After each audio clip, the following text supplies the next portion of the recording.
Assalamualaikum warahmatullahi wabarakatuh. Perkenalkan, nama saya David Peju.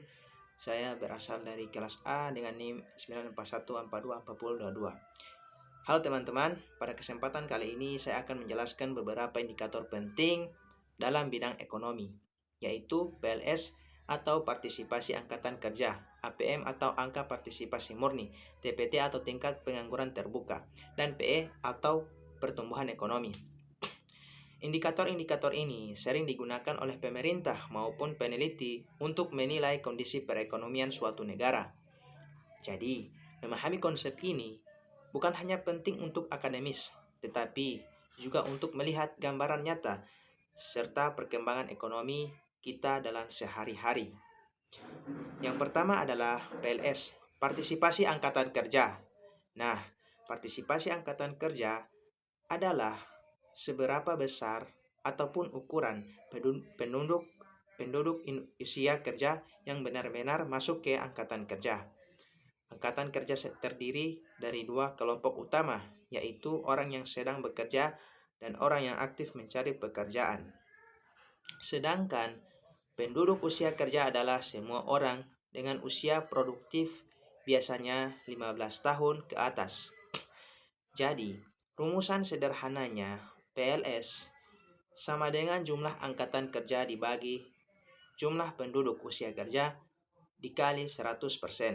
Contoh, jika jumlah penduduk usia kerja ada 100 juta orang dan 70 juta diantaranya termasuk angkatan kerja, maka PLS sama dengan 70 dibagi 100 kali 100% sama dengan 70%. Nah, angka ini menggambarkan singkat keterlibatan penduduk dalam kegiatan ekonomi. Semakin tinggi PLS, semakin banyak orang yang aktif bekerja atau mencari kerja. Artinya, potensi tenaga kerja untuk bisa dimanfaatkan untuk meningkatkan produksi barang dan jasa yang ujungnya mendorong pertumbuhan ekonomi. Nah, yang kedua, APM, Angka Partisipasi Murni. APM adalah indikator di bidang pendidikan. APM menunjukkan berapa persen anak usia sekolah tertentu yang benar-benar bersekolah sesuai dengan jenjang usianya. Misalnya, SD anak usia 7-12 tahun dan SMP anak usia 13-15 tahun. SMA anak usia dari 16 sampai 18 tahun. Rumus sederhananya cukup sama, yaitu APM jumlah siswa usia sesuai tambah jumlah penduduk usia sekolah dikali 100%.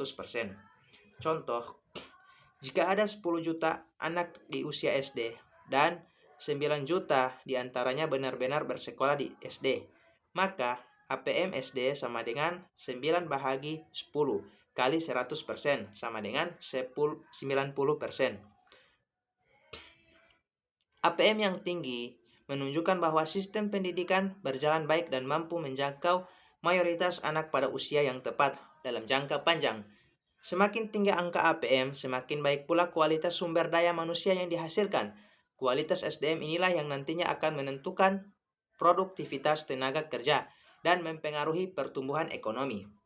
Baik, kita akan masuk ke 3 TPT atau disebut dengan tingkat pengangguran terbuka.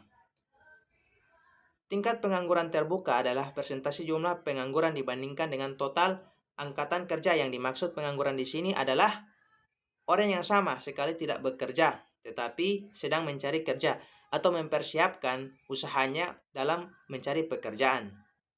Rumus sederhananya cukup sama, TPT jumlah pengangguran tambah jumlah angkatan kerja dikali 100%. Contoh, jika jumlah angkatan kerja ada 70 juta orang dan 5 juta diantaranya pengangguran, maka TPT sama dengan 5 bahagi 70 kali 100% sama dengan 7,1%.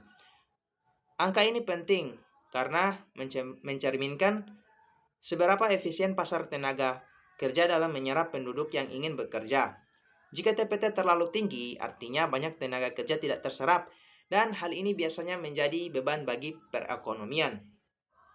Baik, kita akan masuk ke dalam 4, yaitu PE, Pertumbuhan Ekonomi.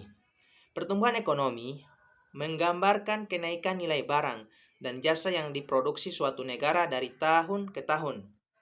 Nah, umumnya dihitung menggunakan produk domestik bruto atau yang kita sebut dengan PDB.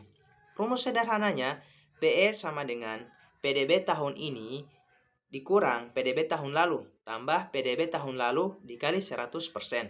Contoh, jika PDB tahun lalu sebesar 10.000 triliun rupiah dan tahun ini naik menjadi 10.500 triliun rupiah, maka pertumbuhan ekonomi adalah 10.500 dikurang 10.000 dibahagi 10.000 kali 100% sama dengan 5%. Jika pertumbuhan ekonomi positif, artinya negara mengalami perkembangan. Tetapi, kalau negatif itu menandakan perlambatan ekonomi bahkan bisa menuju resesi. Hubungan antar indikator dengan pertumbuhan ekonomi, PLS dengan PE semakin tinggi PLS, semakin banyak orang yang terlibat dalam kegiatan ekonomi. Hal ini dapat meningkatkan kapasitas produksi nasional. Namun, PLS yang tinggi harus diimbangi dengan ketersediaan lapangan pekerjaan.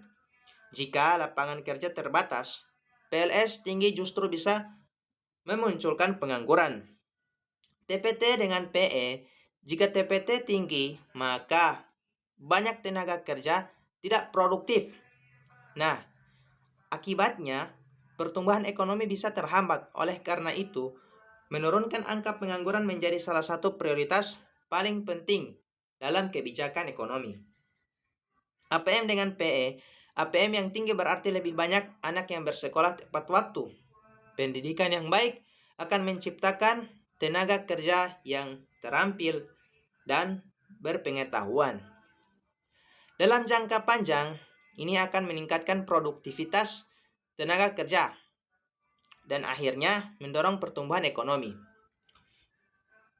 Keterkaitan bersama jika PLS tinggi, TPT rendah, dan APM juga tinggi, maka biasanya pertumbuhan ekonomi suatu negara akan lebih stabil dan berkelanjutan.